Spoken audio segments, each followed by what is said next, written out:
So one thing I love about life, right, is how basically the majority of your life is the unknown. You can only plan a certain amount of things based on what's relevant there and then. But life is always changing. Friends are always going to say, I'm a bit late, which change your plans. Nothing is exactly black and white and how you planned. And I've truly learned to just have a general direction, but know it's going to change along the way. Like when I first started all this podcasting, I wanted to take over James Corden's Late Late Show.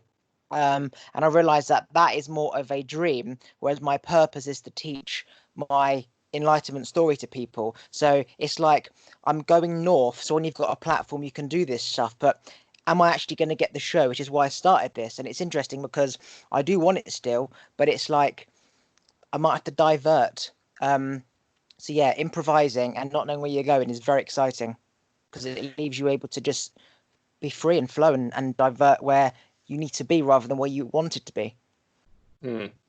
I mean, yeah, especially these days, like what you're doing, having a platform like this, and, it's just you're a one-man operation. You're able to say what you want to who you want. Once you get to that level, you kind of have to play that game like James Corden. I'm sure, I'm not going to speak on him personally, but, once you get to that level, somebody's signing your check, somebody's telling you what to do. But obviously we've seen the power of podcasting, the power of communal sharing. And even I had a friend recently who's just kind of fed up with this shit. He's taking a stand, and he's been posting to his Instagram stories, and just the feedback and interaction he's been getting from those alone is massive, because just so much saturation and bullshit on social media. When you actually see someone stepping out and speaking the truth, it really resonates with people, because the internet was kind of a Pandora's box when it was released to the public. I don't think the ruling powers quite necessarily knew what was going to happen. The democratization of information and things of that nature. But I think the way they're trying to police it now is when you speak out and stand up, you're kind of ostracized, right? Like socially ostracized for speaking out. But like I said, just the power that one Instagram story alone can have these days is incredible. And you see the ruling powers kind of panicking a bit. It's very interesting. Yeah, like, the rich always get richer because they are all around like-minded people who are woke and aware, and poor get poorer because there isn't that knowledge there. But what's interesting is that the speed in which people are becoming awake is fucking so quick, because online you've got access to every type of mentor, teacher, enlightened monk of thousands of years in a click of a button, and you can learn all of their shit in seconds. And before you know it, in 3 weeks, you've literally absorbed thousands of years worth of knowledge. Whereas even like just say 10, 15 years ago, to find all this extra knowledge to link quantum physics with the power of the mind and law of attraction could take like just years and years and years of going to libraries all throughout the country to find this one book. So yeah, people are becoming awake so quickly, and it's a really easy. Once you're there, it's easy to maintain. It's just getting access to that first bit of knowledge, which is the hard part. And once you are on that journey, as long as you keep going, you do set yourself free. And it is amazing to see so many people on this journey. Of course, it's easier said than done, because the more you focus on it, the more it seems real. And then in the bigger perspective, there's like billions who are not awoke and about 10 who are. But yeah, it's nice for me to connect with so many woke people through podcasting who I have never in my real life, in terms of physical location, ever spoken to people like that. Like, just I've never met anyone. And so I'm doing all this to reach out to them all around the world. Yeah, and I mean, it really makes you aware, because I think we all kind of go through that initial crisis of kind of being the black sheep, being an outsider, and the system is designed to, like I said, ostracize and kind of punish those. Even from a young age, you think of the school system, people who speak out, get punished, get sent to the corner, listen to the authoritarian teacher, and that's just kind of funneling you and molding you for the workforce, right? But yeah, you kind of have that crisis when you first wake up, but having a podcast, having a platform to connect with people has been massive. And like I said, you're seeing the ruling parties panic because people are breaking free of the mass opioids of sports and social media and like the demonic entertainment industry, which has, been such a mass influence of predictive programming and pushing symbols and agendas. They're really panicking. And that's why you're seeing kind of this pandemic and all these agendas really being pushed up, because people are waking at such an exponential rate. So, I mean, it's a massive time of change. It's either And with massive times of change, unfortunately, it's never peaceful. You know, you kind of have to have chaos to instigate change. So it's really a critical, pivotal turning point, and it's going to go one way or the other. I mean, I'm always trying to be optimistic. I think you're seeing a mass awakening of people speaking out against Bill Gates, people speaking out against these archons of control on social media because they have the platform to do so. But then you push back against those certain people, they're going to push back harder. And they, you know, these people have hundreds, if not thousands, of years of control and building these systems. So it's really coming to a turning point, and it's fascinating to live through. It really is. See, it's not about control for me. It's about people gaining control of themselves and feeling if they're not in control of themselves, somebody else is. But it's not the government is, it's not Bill Gates is, no Satan's in control. It's just you are gaining control of yourself Hmm. and seeing the influence of somebody else, like a business, like trying to sell some Nike shoes. I felt the control of like government and powerful people when I awoke, and I was like, Dad, they're all trying to control us, and it wasn't that. It was just me gaining control of myself, basically. So Hmm. what's good with information being online and it not coming just from media is that you can have access to anything at any point and you don't have one source of bollocks, basically. The also bad thing is that you have a whole load of fake nonsense out there which Hmm. you take as real. Which could be seen as worse than what say media would provide, because for example media would say Bill Gates is doing all this, and then you'd be like yes or no, and then you go online and you see all these like conspiracy theories about trying to take over the world and stuff, and you start to Hmm. believe it and you buy into it even more than you would have done if you just watched the normal news. So it's important that when you come across something, always check the source, like go down to the actual source. Like if you come across something on Facebook, find out where that came from, find out who that came from, research that person. Are they credible? Have they got a Wikipedia page? Have they got a family? Like, do they even exist? And if you get to the source of anything, you know whether it is has truth or not. And it's the source isn't very far. Like the apple doesn't fall far from the tree. Like if you just do a little bit of research on say Bill Gates and vaccines and why is he doing vaccines because of this and this, and you realize it's nothing to do with coronavirus, it's just trying to save humanity, and we take for granted that we've only survived this long because of vaccines over the last 60 years. So Hmm. people are like can't take vaccines now because it's going to fuck up the immune system or whatever, but reality is without vaccines this like we there would be like 2 billion humans on the planet, because it's not just vaccines of flu, it's vaccines of everything, like just things that we have taken for granted. It's like Hmm. when food doesn't come like in the supermarket, and now what the fuck do we do? Like you would just take it for granted. So that's also dangerous knowledge that isn't real. At the same time, having the alternative view is obviously great, but like with anything, there's good and there's bad. Yeah, absolutely. And I think it's kind of reclassified like what a source is. Because I think, you know, back in the day, the source was that mainstream outlet or, you know, John Smith, the fucking reporter. But there are a lot of, you know, with the internet, there are a lot of brilliant alternative researchers. And I mean, it comes down to kind of your gut truth. I think it's important to pull from both sides, look at historical trends, you know, look at what's actually going on, and you can kind of put the pieces together yourself. So yeah, I do believe you can go down that rabbit hole and you can kind of make that truth up yourself. But I think pulling from both sides and understanding the bigger picture is, you know, always important regardless. If you look at like tribes back in the day, there's always a leader, say the bigger animal that puts the other animals into place, and then the other small animals follow the big leader animal. Mm. Eventually, over time, all the small animals do gang up on the big animal. You see it with like packs of wolves, like you've got one big lion, and you have like these six other cheetahs or six other whatever animal it is, and they just gang up on the lion, and all of a sudden this big powerful lion is being taken down by individually small animals, but collectively are massive. And then, and that he's lost his reign. He has to fuck off and walk out of the kingdom basically because he's going to get eaten. So it's just evolution of if there's a form of authority and power, it's only a matter of time until another power comes into place or the followers rise up. And then there's always one that takes the head of the pack, and then the rest follow. It's just the generations. Like it's loads of trees. Grow around trees because of all the pollen and the acorns. And then there's always one tree that gets a bit bigger, and the other small trees, because they haven't got enough nutrients because the big tree took it all, they start to die. And you're left with just this one big tree. Mm. That's just the cycle of life that you have lots, and then you have one big one that survives, and then the rest die out, and then another big tree, sort of from roots like say 6 meters away, starts to take that nutrients, and it's just the cycle of go up and down. Nothing stays up, nothing stays down. It's just that consistent, continuous balance of up and down and up and down. You know. And like you said, it does kind of relate on all levels. That cycle's kind of doomed to repeat itself. Because you're arguing that even if the people mass together or whatever overthrow so-called rulers, I mean, you've seen it with communism and all these other systems. It's just kind of bound to repeat itself. Do you think that's just ingrained in human nature from those tribal days?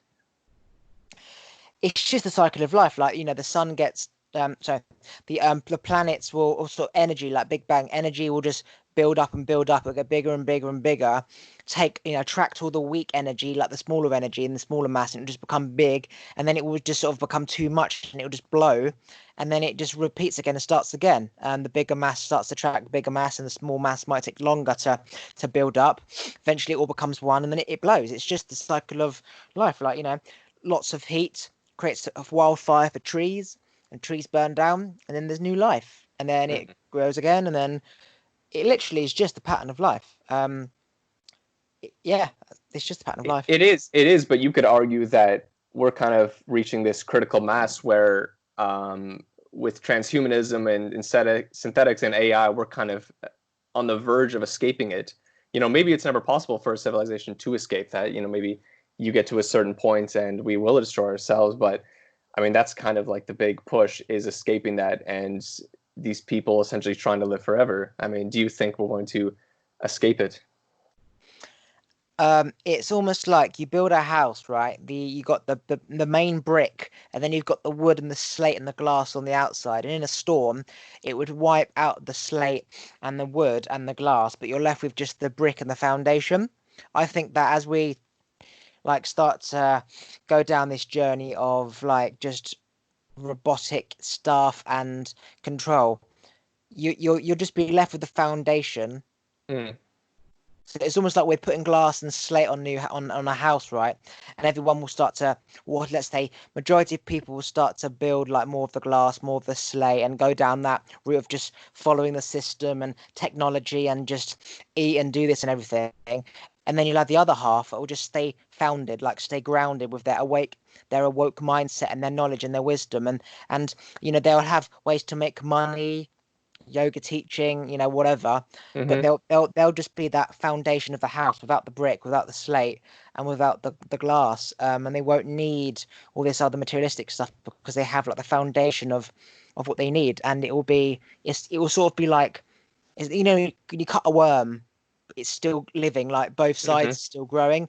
One will go right, one will grow left, and it'll almost be like two parallel worlds on the same planet, where you've got like capitalism and followers and corporate and employees and like cities, and Mm-hmm. then you'll have on the other half nature, mountains and fields of just awoke people making their own crops, trading their own food, just small little villages. I don't think it'll be like one or the other, or mass extinction or none, or everyone rises up or they don't. It'll just be like small tribes of awoke people spread out across the globe, and then the rest of them just following the system, something like that. Yeah, no, I agree with that. I think we are going to see a massive divide, especially with the rise of technology. And do you see like a mass exodus of people from civilization kind of fleeing back to the roots? I know we're kind of seeing that already, but do you think as this is, evolving at such a crazy rate, people in mass exodus in these communities will kind of bow out if they can and kind of create their own communal communities?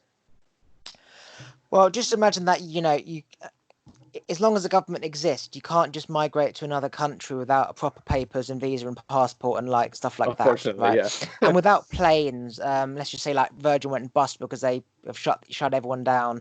If planes didn't exist, well, you're not going to get to Canada or Australia where all your woke tribe is. So you're just left with your dumb retards in your own village. And you're the smartest one, and so and if you reach out to them online, well, again, that's technology based, that's from somebody else. You've got to pay, you've got to have money to pay for Wi-Fi, pay Hmm. for 3G. And if you want to live like this remote world of don't need any materialistic man-made stuff, then you're back to square one again. Your kid at 16 at school, and no one understands you. You're just this awoke black sheep, and all the other black sheep are scattered across the world. And it's like, okay, well, technology goes down, planes go down, corporation goes down, and I'm gonna have to find a way to get to Canada to meet these people. And it's like, well, it's going to take a long way to walk. To get a boat's going to be a long, long way. So it's like, well, you're fucked. It's like you need people. You can't Hmm. even like just get some land to grow your own crops because it's owned by somebody Yeah, it's or it's mad. public, and you can't grow on the public land. So you need, you have to have money to trade because that is how you trade everything. Like I hope to make money just through speaking and enlightening people because Hmm. chasing money just fucking makes me unhappy and pisses me off because it's just stressful thinking about money and how much things cost to make money. It's like I'm either gonna just make money through passion and what I love in people, or I just don't want it because it's just you're trying to get something that is just not there. It's like you have to climb the top of the tree to get it, and you risk falling off, and you got to cut yourself, and you need a ladder, and it's just fucking around. It's just annoying. Yeah, no, I agree with that. And I still think it's not like one or the other. I still think you can, play and utilize a system, to your own good. And I think we're seeing a massive shift in the workforce, especially like with remote work and with priorities. Just people, being thrown off their jobs and being back with their families. It's kind of really reshaping our priorities because at the end of the day, it's our family, it's our home, it's these basic things.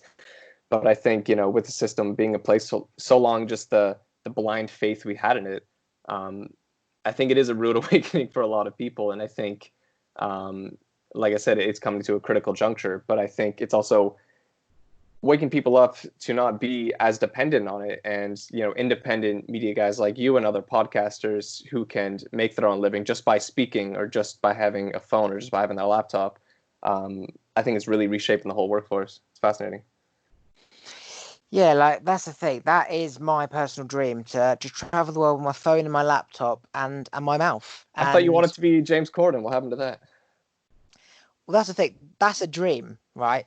But there's, everyone has a purpose and a dream. Like, purpose is something like your calling, like Mm, you feel you have to do. Whereas, be a singer or an actor or whatever is a dream. It's like something you want to do. So a need is to help and teach others, and a want is I want a talk show.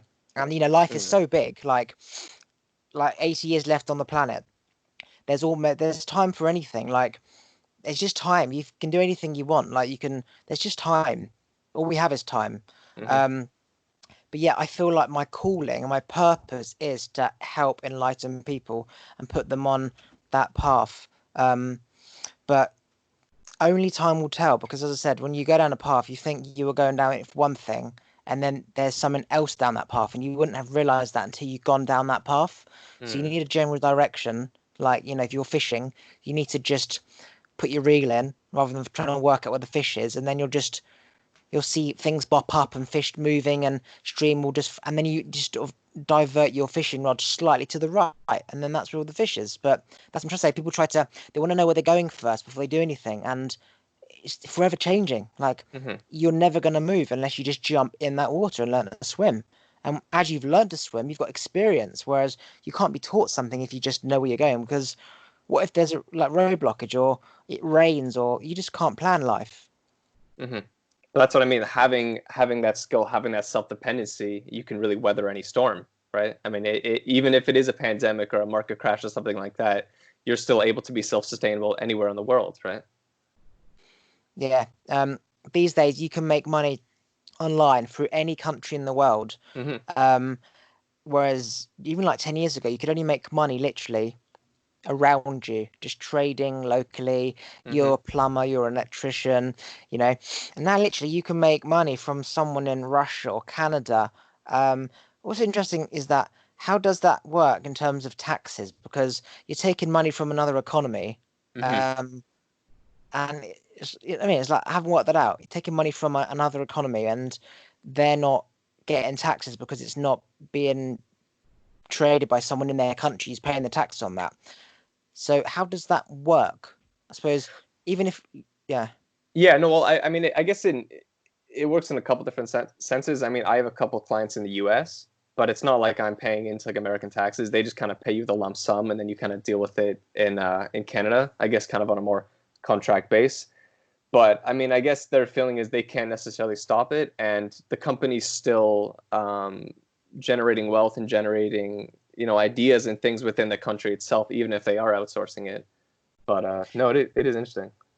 So, like, if I would pay income tax on the money I made from you, say to teach you online, my country would get that tax, but your country wouldn't, and your country's down, say the £1,000 that you paid me. So, is there like a government thing where they're like given a certain portion of money based on the amount of money things come in, or is it just uncontrollable? It's like you can't stop people doing that. Like you can't govern it, you can't manage it. It's just the way it is. It's like you didn't plan this to happen when you created internet, and there's just nothing you can do apart from just sort of all trade and hopefully it balances out. Yeah, I mean that's the kind of issue with like these archaic systems. They're kind of trying to catch up, and you see the government's trying to create like one centralized currency, and things of that nature. Just because, like I said, these systems are so archaic and so kind of old school, and they have to go through so many checks and balances. They can't really keep up with guys like us. So that's kind of why they're making massive pushes. But yeah, it is kind of really unregulated territory, and you see that a lot with kind of these overlaps in technology. And obviously we're going through a massive one, but yeah, like I said, like having that ability to make money and travel wherever, to me, I mean, that's kind of ultimate freedom, at least to an extent within the system. And I think like remote work is exploding right now, and it's incredible to see, because it truly changed my life. It truly allowed me to travel, work my passion, and meet people all over, and really kind of adjust my cost of living. Like I'm not trapped in an expensive city paying for all this bullshit. I can go literally live out in Thailand with a internet connection, and be in the jungle and be in nature and meet fascinating people at a fraction of a cost. So it's really a powerful and empowering idea. You're right. Freedom is being able to just walk where you want to, eat, mate, sleep when you want. In Mm-hmm. terms of the system, it's being able to travel where you want. And obviously, you need money. So to make money as you travel. And the only way that's possible, probably not the only way, but one of the main ways is to make money online. Mm-hmm. And when you are, exchanging a service physically in that location, you make money by taking that service and putting it online. And that's the freedom within the system. And it's like a 7-year process where you've got to do something initially online to get a name and a following, and then you can expand that into other things.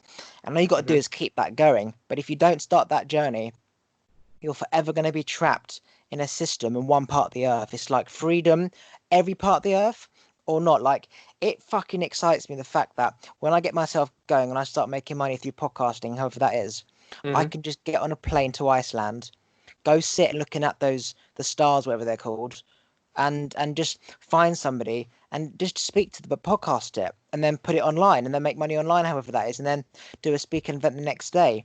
Or if I want to go China and have amazing Chinese food, you meet so many people of cultures all around the world, and it's not even about the money. You just need money to do that shit, because Mm-hmm. it's not going to be like you don't need a car, that you need a house, because you'll probably get a taxi everywhere, train everywhere.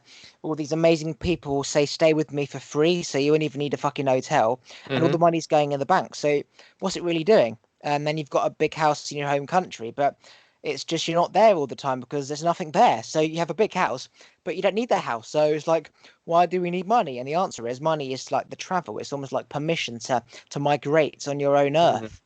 Um, because I always dreamt of like having a big house and stuff like that. But when I realized what actually makes me happy, it's not being trapped in a big house by myself and then going out with friends who I don't actually like. It's traveling and seeing culture and being in nature and just people and food and you can't buy that. And ironically, you need money for that. But then when you have the money, it's not about the money. I mean, Yeah, it's and I funny because like I don't want to travel the world with no flip flops on and no shoes and just shirtless. I don't need money for clothes. There's food everywhere. Don't need a house because I'm not in England anymore. So it's like, why am I making this money for?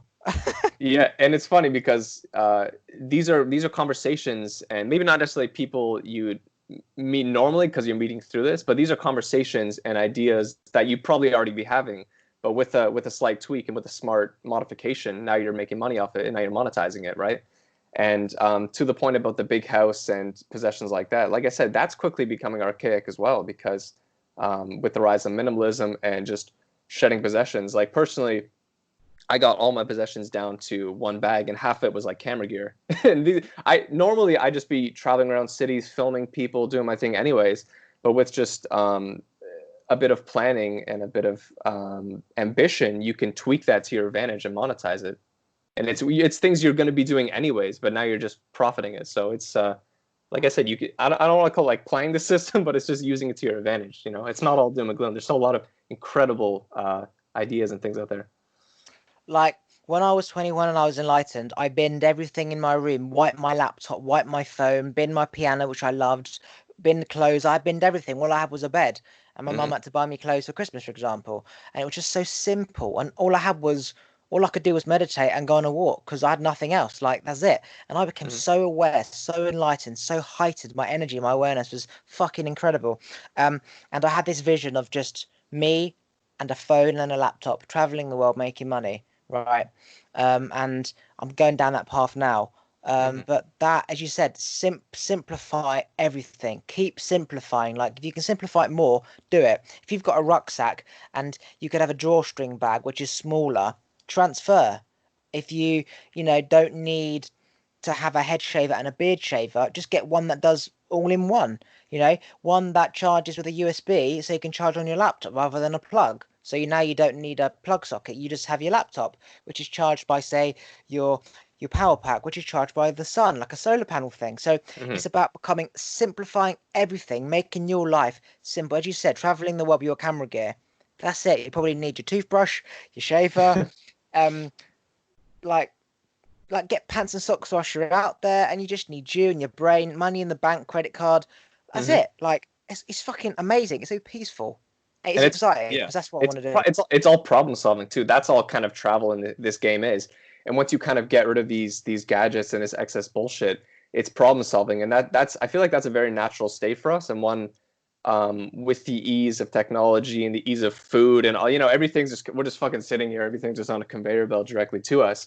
We're lacking this problem solving instinct, which I think is a very natural thing. Whether we were hunting or um, in a tribe, just thinking on our feet. And that's why I love traveling, because it immediately gets me in this flow state. Like as soon as I get on my door and get in an airport or whatever, um, you're not thinking as you're very practical, but you're not relying on necessarily all these inventions and things. You're just thinking, I need to get food. I need flip flops. Oh, I can go to this little village, do this. And it's just all these like little, and that even becomes an adventure in itself, just all these little fun problem solving things. And it really is like a flow state, in my opinion. Yeah, like the thing is, if I went traveling, I don't think I'd ever come back because all I have in England is family and my girl. So it's like, And the shit weather. yeah, so it's like, why would I want to come back when I can just be around so many amazing countries, so many amazing people and food? Like, why would I ever want to return to my £5 million mansion? That's probably Mhm. overgrown now and like fucking roofs falling through. Like, it doesn't make sense. So it's dangerous because I know that I feel so free that I won't Mhm. want to come back. And it's like, what the fuck am I doing here? Like, there's nothing for me here. Like, I need to be out there. So, you're like living in the jungle and in the mountains like a monk. It's a highest form of pleasure, basically. That like a drug. Once you have it, you want to keep doing it, Mhm. and it's free. Like that's the scary thing about it. It's free. Line of coke keeps adding up, but meditating in nature, top of a mountain, is free. Um, I want to know your opinion, right? I'm at a Sure. crossroads where do I keep just doing the podcast and being consistent and then money will come somehow, some way, or do I start trading online with money I don't really have?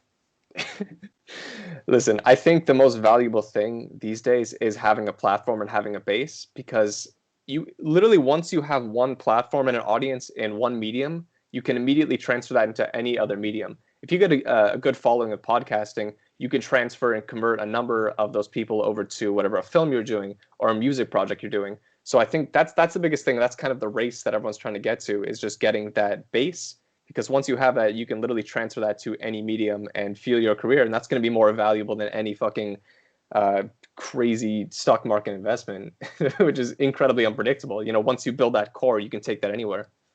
So the answer is plant a seed, watch it grow. It may take 7 years, but it will grow in 7 years. Nurture it, make sure that it's got enough water and enough juice and sun and whatever. And don't get impatient and go and buy a plant from a shop. Just nurture that seed, watch it grow. Don't go and get a plant, because if you get a plant, you're not looking at the seed, and all of a sudden it's not got water when it dies, and so you got to start it again. Is it just getting that 7 year thing, which people are just not being patient enough? They just want it now, and then they go to how to make money on Shopify, then Amazon, and then fucking stock Hmm. market and YouTube and Instagram, and it's just one bang, bang, bang, bang. It's like left, right, left, right, left, right. It takes time, and you're saying that it takes time, but if I get it right, I'll smash it, and I just have to keep going and be patient on one thing. Like Warren Buffett said, put all your eggs in one basket, but watch it. But we're told to spread our eggs out. Isn't Hmm. it ironic that it's the opposite? Like people say, don't put your eggs in one basket. It's almost like the rich tell you that because they know if you put it in one basket and watch it, you'll end up taking their basket. So they Hmm. say spread it out so Play it nothing safe. Yeah. really materializes. It Yeah. seems to be that we were all taught that at school. It's the fucking opposite. It's a load of bollocks. Put it in one basket, watch it, and that's all we have to do. And yet we're so impatient because there's so many bollocks out there.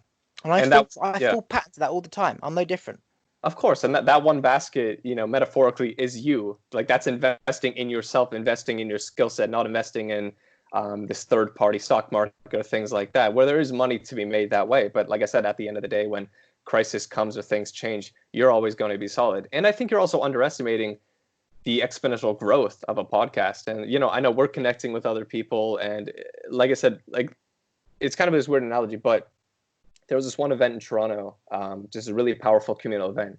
And just that one night alone and all the connections that were made, I think it changed the city, changed the world. Like I know it sounds a bit dramatic, but it literally is just making that one connection. And it's not even a 7 year thing.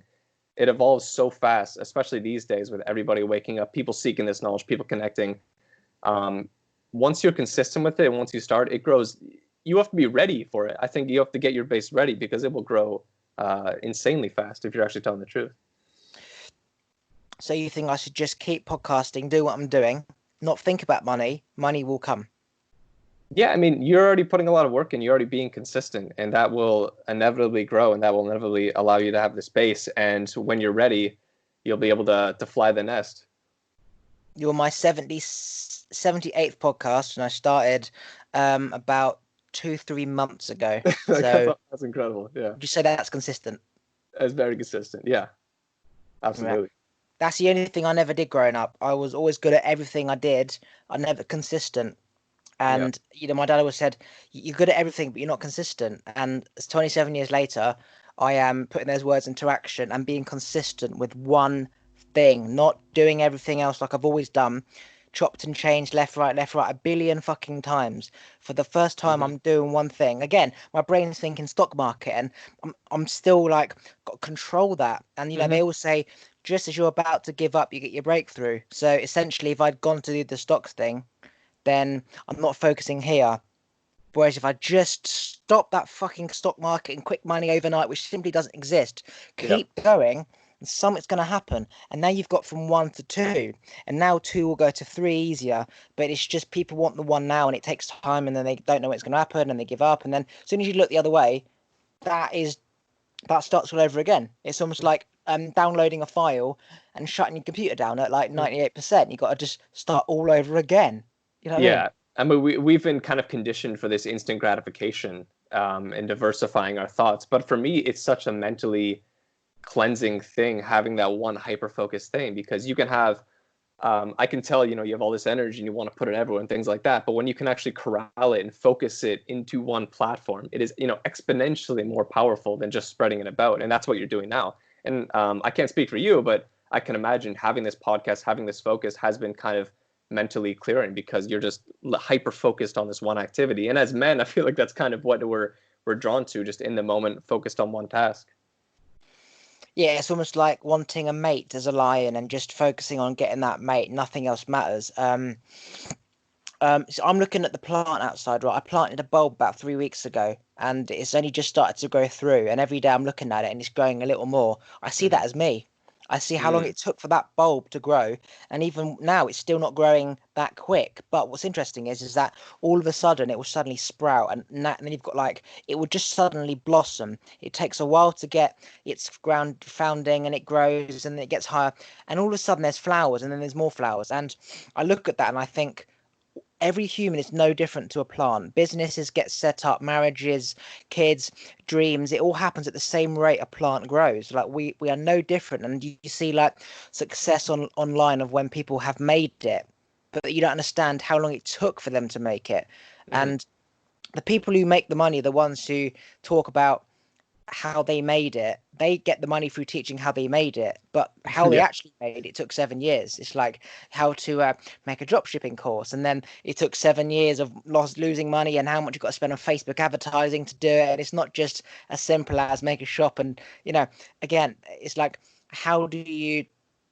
Yeah, it's just focus, discipline, consistency, patience, things that we all know but we don't practice. It's just like we sort of think there's must be another path, and I can say there isn't. I'm 27 and all I've ever done is swapped paths.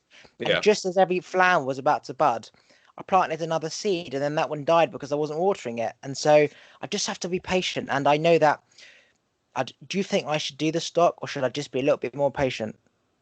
I mean, I would be more patient, and when the time arises, it's always going to be there. But like I said, I mean, the time you're going to lose and the money you're going to lose by investing in that now compared to just investing it back in yourself, I mean, that's always the best investment you can make, regardless, because that's always in your hands, and that'll always be in you. You know. So do not start the stock trading. I mean, I'm not your financial advisor. I don't know your situation, but I think it's good to get your feet wet and to get in the game a little bit. But I think this is your main priority. This is your main muse. This is going to connect you with individuals and people who are going to make you wildly more rich than the stock market ever could. Just those connections alone, and that's something sometimes you can't like quantify. Just a connection or a thing like that. But like I said, that for me that's infinitely more valuable than just fucking made up numbers in a computer. The stock market is just a fucking game, and people believe in it, and people are losing faith in the Federal Reserve and the stock market at an exponential rate. So especially now, I think the best investment is always yourself. Okay, cool. I find that self-discipline is a very hard trait to master, but when you master it, wonders happen. Like just disciplining and getting up at the same time and holding yourself accountable if you go to bed later because you want to watch a bit of Netflix. That Mm-hmm. feeling of nope, it's 11:30, I'm shutting off Netflix. I don't care what's going to happen. I'm shutting it off and I'll continue the next night rather than I'm just going to watch a little more. That discipline is crucial.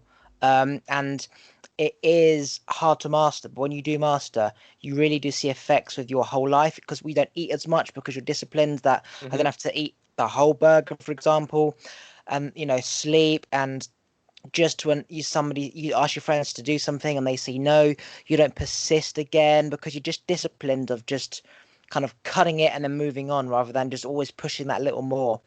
No one, not everyone, but discipline is a thing that pretty much doesn't exist. People just they don't have any form of self-control. It's just like people play Xbox all night and then they sleep into 3 and then they just drink loads of bullshit and like it's just Well, discipline. yeah, I mean, the system is just kind of designed a way to allow this to happen, to just allow this super low vibrational, just that'll do, just to turn us into fucking mindless consumers. And that's kind of the way it's been designed and been shaped. But like you said, even discipline, even just the smallest task, cleaning a room, basic things like that, and a lot of things are just metaphor for cleaning fucking clutter in your own head. And obviously, the best way to help others and to help your community is by helping yourself. And it's I think a lot of people might be turned off about it because it is like a never ending journey, and it is kind of a never ending story. You don't get that instant gratification like we're so used to through social media, through entertainment, just through all these fucking things. But it is like I said, it's all about investing time into yourself and into others. It's like if you look at a Netflix, right? You watch Netflix and you on a high for say, 5 days or whatever, Hmm. and then you're like, what next? We're so used to this high. What we don't realize is that to film that series took about 4 months, right? Of 13-hour day shoots of Yeah. like in their trailer, learning in the hot and going out for say 10 minutes away from family. We're so used to highs everywhere. that we're used to the highs of everything, like just food or everywhere, food, sex, porn, whatever. But the reality is that what has to happen to get that is phenomenal. And if you take that all away, what do you have? And if you Hmm. depend on somebody else or something else for a high, you're in trouble. So this thing about investing in yourself, as tempting as it is to do money on the stock market and make a quick buck, you are right. Investing in yourself is forever. Investing in the stock market is literally for that like 10-second trade. And yeah, you might make money, but it's like you can't really repeat it again because it hasn't gone anywhere. It hasn't gone from 1 to 2 to 3 to 4 to 5. It's always gone 1 0 1 0 1 0. Whereas if you invest in yourself and you keep doing it like the podcasting, build a following, you go 1 2 3 4, and then you can branch out into something else, 5 6 7, and then it's this, and then it's 8 9 10. Hmm. It's yes, yes. Yes, brother. And like I said, the stock market, things like that, it's that comes to an extent where it's completely out of your hands. Now you're just, your hard-earned money, your time, you're just fucking throwing it out. And there's always a chance of return. There always is. But especially these days, and we're showing the systems being exposed about just how fucking fragile it is. And it only works if everybody's cooperating together and everything lines up and like all these thousand variables line up. But as soon as one thing goes wrong, I mean, the whole fucking thing falls apart. And then, like you said, what are you left with? If the Netflix goes down, internet goes down, like what are these people left with because they've built their identities through pop culture and through celebrities and through kind of all these completely synthetic and artificial things. If those go away, and I think that's the beautiful thing about spirituality is everybody kind of has that moment where the floor falls out from under you, and it's that terrifying moment. Everything is wrong to an extent, and I think so many people haven't gone through that, and I think that's something you kind of have to find yourself. And I think it's much more gratifying when you find it yourself rather than the fucking system collapsing and everybody's this mass panic and the fucking floor falls out and then people have no idea what to do. But guys like us who have been going through this and have been developing systems for ourselves, we've already experienced that and know where to go. Um, Write your own program and license it and sell it rather than buy Windows from the shop. Like what we are doing is we are coding our own system, our own license, our own program, and then Our we're reality. selling it, and then we're teaching everyone. And I'll record this for you. I'll film your thing for you. That's our product. That's our licensing. Everyone else just goes and buys Windows or buys the iOS, and they don't own it, and then they forever depend on it. And it takes time to write a software, and then you've got to tweak it, edit it, follow it, manage it, discipline it, see the weaknesses and fix them. And it takes work, like running a business as opposed to just going to a company, getting paid 2 grand and going home. It takes time, and you don't realize when you go home, that boss is still there. Like he's got Mm-hmm. the BMW, whatever, but he's still there doing everything for you to do tomorrow. And yeah, it's all coming down to independence, I think now. Everything, it's almost like we've seen through like just storms and just flus and stuff, how everything can go to shit when you don't have food supply and Mm-hmm. toilet roll. You're realizing, fuck, nothing's real. It's real because we see it, but Yeah. how it gets there, we don't see. And then the shit that happens when it's not there, well, not everyone, but people are going to become so sufficient and independent. Um, that they're not going to rely on the mass to survive, but Mm-hmm. as a choice, it will be there. You know. Yeah, and like I said, even more so. Like I said, I think fundamentally with the shift in the workforce and shifting remote and people realizing they can make money and spend more time with their families and don't have to be taken away from their children and put in a fucking box. I mean, I think it's a huge awakening um, in terms of that. And I think a lot.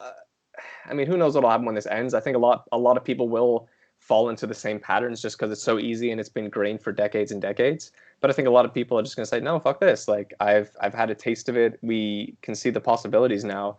And I think revolutionizing the workforce and granting people their crafts and muse at home is a really big start and a really big wake up in a lot of ways. Um, what advice would you give for me in terms of getting to where I want to be?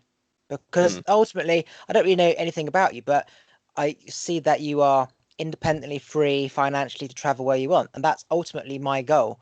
Hmm. And you have to create your own product to sell no matter where you go. So obviously that probably would have taken time, and you don't see all the time it took. You just see you're traveling to go where you want on your laptop. But for me, as we want to be doing the same thing but a different product, what advice would you give me? Yeah, I think we went over it earlier. I think consistency is the biggest thing, and just having that patience, and also kind of analyzing where there's a gap and where your skill set can fit in. Like, I think you and I are similar. We're storytellers. I think we have different mediums. You tell it with your voice. I tell it through my camera and things like that. But I think um, we're seeing massive shifts in industry, and automation is taking over jobs. But at the end of the day, storytelling and things, basic tribal things are never going to go away. And these are things that people can always empathize to. And storytelling can, create a spark, or it can sell a product. So I think it's such a beautiful universal field to be based in, and there's so many mediums you can enter it from. Um, I think that's it. Just having that craft, being dedicated, and finding a niche in a sense. I mean, that's the biggest thing. And then from that niche, like we were saying earlier, you have that niche base, and you can use that to fuel creative ventures or put your friends on and really build this beautiful community. So I think building that base, like we said earlier, is the most important thing. Yeah,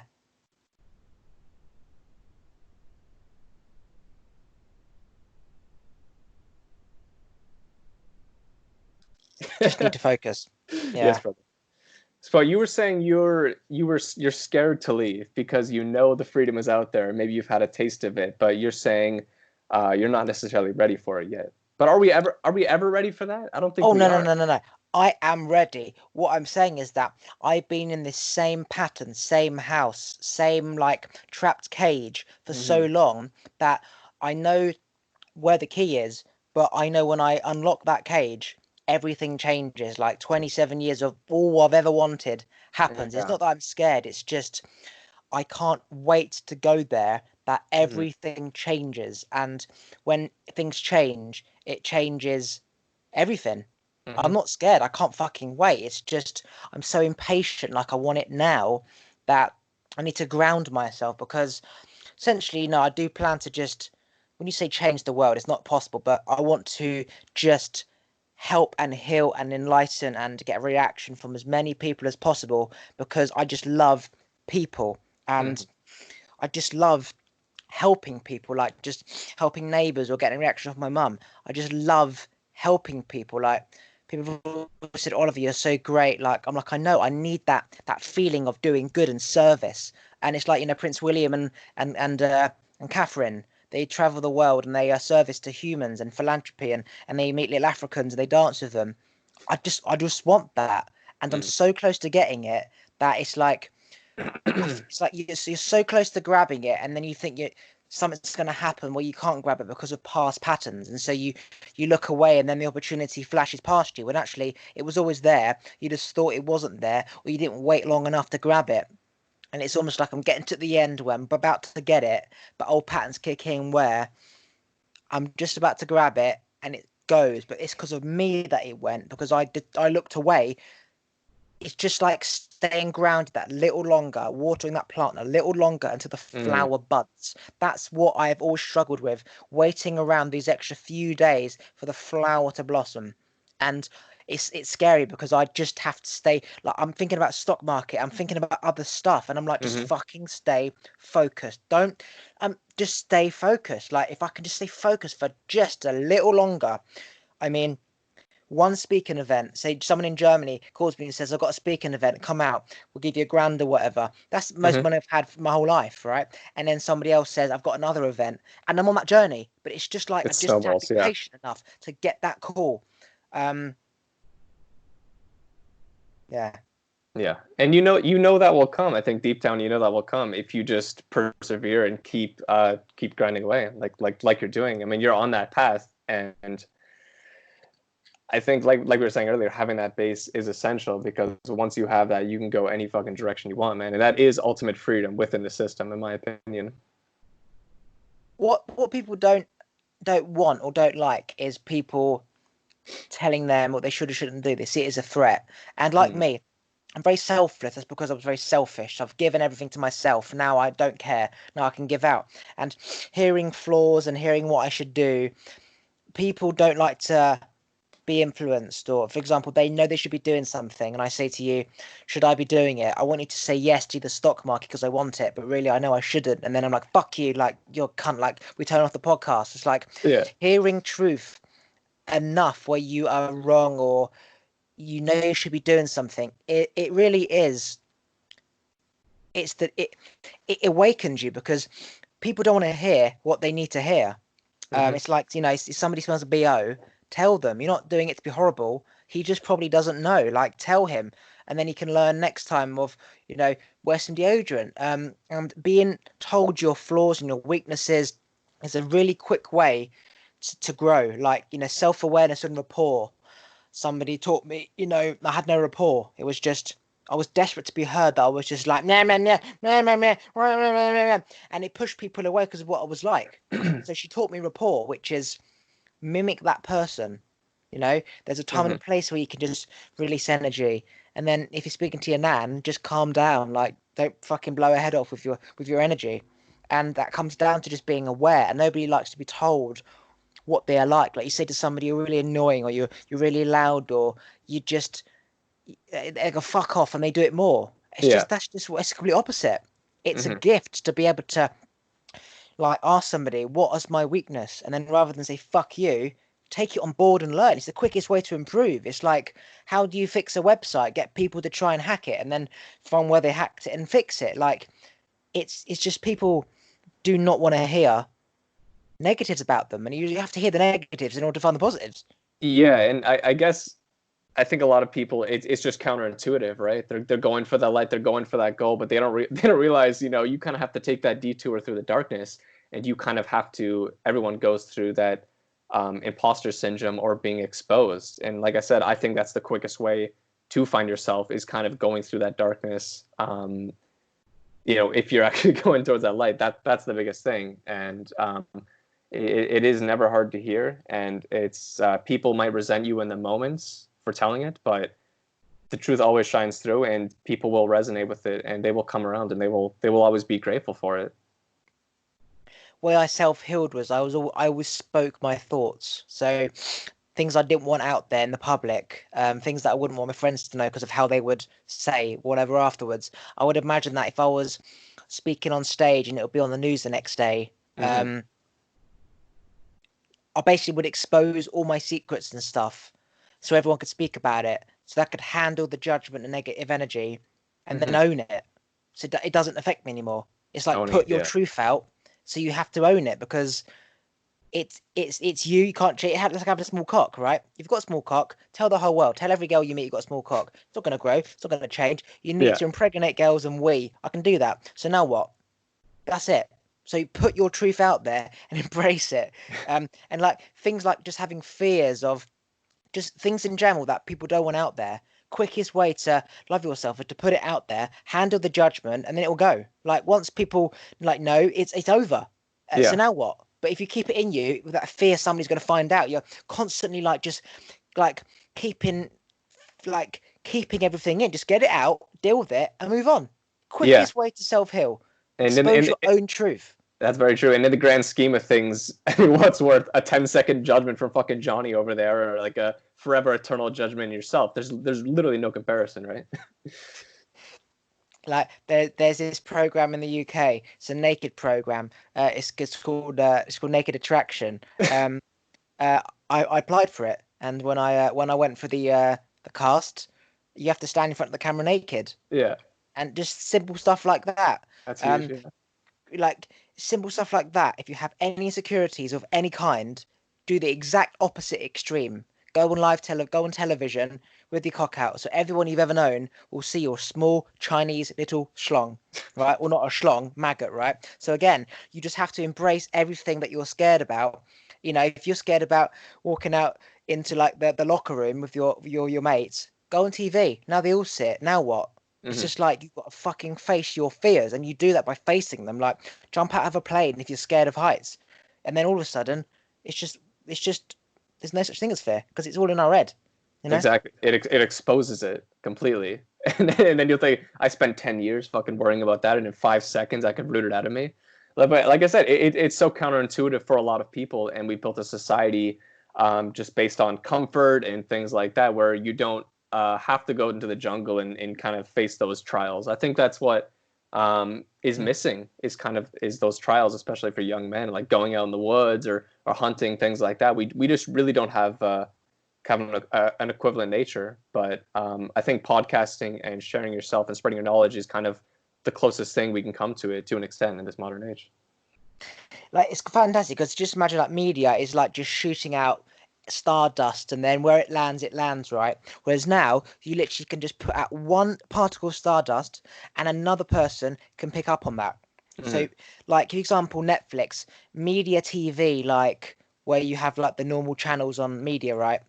It's disappearing because nobody's sitting there watching channel 1, 2, and 3 anymore. They're watching, say, Netflix, and now you've got Amazon doing Prime, and then everyone's doing stuff online. And now all the acting companies aren't the same because everyone's going to these online stuff. So now all their time is spent doing online stuff rather than TV stuff. Mm-hmm. And so now everything's online. And then you've got podcasts where you can actually create your own show in your own bedroom with no media, no production, not And cost no a single clothes. penny, and reach just as many people. It's Yeah. fucking phenomenal. And if you go on a podcast platform, right, there's literally, I don't know the maths, but let's just say, I don't know, 30,000 podcasts around the world. Now, that is a lot of podcasts, but when you think about how many people there are, how many TV shows there are, that's fucking tiny. That is Mm-hmm. absolutely tiny. Um, and what happens when everyone else starts to do podcasting, where you don't rely on media to fund it? Well, the people who are ahead of the game have the upper hand. And that's where you said comes down to invest in yourself because you've always Yes. got that investment. And people just want it now and they don't take time to build any foundation. So you're right. I need to focus on just doing this and stop getting relapsing back into like, how can I make money quickly? Like, I don't have any money. I haven't had money for never because I've always invested in myself through businesses and time and setting up stuff. And I was always learning and learning and learning that nothing Mm-hmm. materialized. So it's Yeah. not a bad thing because I now could run the United States with my mindset through knowledge. But now it's about actually physically building something and sticking it. Now I've got the knowledge because there's only a certain amount of knowledge you can learn before you have to take action. Like, sitting on YouTube listening to Law of Attraction, Power of the Mind. Yeah, there's always something to learn that you're still in your room watching it. So now you've got to shut the fuck up and go out and do it. Otherwise, you'll just be forever learning. Yeah. Ironically, all this learning, I'm still in my room, but I'm teaching it on podcasting, which hopefully will make me money. So Mm-hmm. actually, it wasn't a bad thing, learning, learning, learning, not doing anything, because if everything happens in perfect divine timing, maybe that's what I was always supposed to do. Learn, learn, learn, and preach, preach, preach. No, absolutely. And you've already been very consistent with it. And the fact anybody who just starts is already ahead of the game. I mean, we're never going to be in a full position and be ready, but massive imperfect action is always just going to beat out the guy sitting in his basement just fucking thinking it over and over and over again, just literally taking that leap. This fucking, it might not look pretty, it's going to hurt, but you're always going to be a step ahead of the game, always. Cool. Right. It's been about an hour. Anything else you want to talk about before we diet down? um No, I think this was good, and it was actually refreshing. Not talking about the current state of the world because I think that's what everyone's obsessed about, and what's kind of clogging our minds when there's so much more to go into. You know. If all the animals go to one stream for fish, go to the other one because Mm. eventually all that fish is going to run out and they're all going to go to that one. So if you know they're going to go to that one, go there first. You've got the whole stream full of fish. So always go left when others go right. If everyone's doing something, do the opposite. It's and that's what people should do. I mean, and that's what I always do. If everyone's speaking about something, speak about the opposite because it's flooded. That market is flooded with everyone speaking about, the topic I'm on about. So do the opposite. And what's interesting is what we speak about now is going to be relevant for thousands and thousands of years. Every Mm-hmm. human being, no matter when they live on this planet, can connect in the same way. You speak about relevant stuff now. Well, that's only relevant now. It's going to be completely irrelevant in years to come. Whereas something like this, is like a foundation of life. It's going to be relevant forever. You can check back on YouTube in 60 years' time, and a little child will still be, going through the same process of awakening, and they'll listen to this. Mhm. Speaking about, say, a flu, isn't. It's just, what the fuck was a flu? Don't know. It's nonsense. Yeah. No, I mean, and human truth, basic fundamental things, like you said, will always resonate with people. And podcasts like yours and independent things, I mean, it's fascinating to live through, brother. So I definitely appreciate you doing something like this, man, because it makes a massive difference, man. And you're gonna be looking back at that garden in no time at all, and there are gonna be flowers everywhere, brother. So I'm very excited for you. Fucking, I honestly, I hope so. I hope so. It I will come. say, It will come. I imagine myself as a product ready to launch, but has been ready to launch for 8 years. Yeah. It's like, it's almost like having a special gadget, like an iPhone mixed with a TV, mixed with a whatever that, China's trying to create, Apple's trying to make, Virgin's trying to make, but this one independent scientist is like, he's had it made ready for like 10 years and no one knows about it. Hmm. And it's like waiting for that perfect time to launch. And I've been that product for so long. I'm dying to launch and just get out there. But as you said, it all happens in time. And I thank you for telling me what I needed to hear, because I know I needed to hear that, even though I didn't want to hear that. So thank you for that. Just quickly, do you want to plug anything that you're doing, socials, websites, before we say tutty bye? Yeah, oddly enough, I'm actually thinking about starting my own podcast because I haven't spoken to this one friend in 5 years, and back to the power of social media and things like that. He started kind of speaking out and was posting stories, and we connected kind of at this beautiful time. And now I think we're just like, fuck it, we need to make a stand to do something. So we're actually going to be starting our own podcast. You know, it's not official yet, but it's kind of in the works. And it just goes to show you, brother, just one ripple can create a fucking wave, man. So nothing at the moment, but stay tuned. Okay, I'm going to press stop right there and I'll say goodbye, all right? All right, mate.